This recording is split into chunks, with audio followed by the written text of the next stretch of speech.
యేసుక్రీస్తు నామంలో బెతస్తా విడుదల పరిచయ తరపున మీకు ప్రేమపూర్వకమైన వందనాలు. ఇది నా వాక్య ధ్యానము.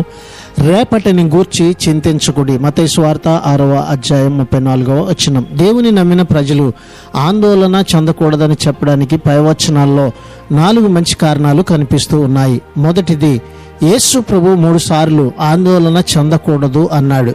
రెండవది, ఆందోళన వల్ల బొత్తిగా ఎలాంటి ఉపయోగము లేదు. మూడవది, ఆందోళన విశ్వాసులను అవిశ్వాసుల్లాగా ప్రవర్తించేలా చేస్తుంది. నాలుగోది, విశ్వాసులకు తమను పోషించి అవసరాలను తీర్చే పరమ తండ్రి ఉన్నాడు. ఐదవదిగా, ఆందోళన చెందడం దేవునిని అగౌరవపరుస్తుంది. మనకు అవసరాలు ఉంటాయి, కష్టాలు బాధలు కలుగుతాయి అనేది దేవుడు కాదనడం లేదు. ప్రతిరోజు మనము ఆయనలో నమ్మకంగా జీవించాలని యేసు ప్రభు కోరుకుంటూ ఉన్నాడు. ప్రార్థన.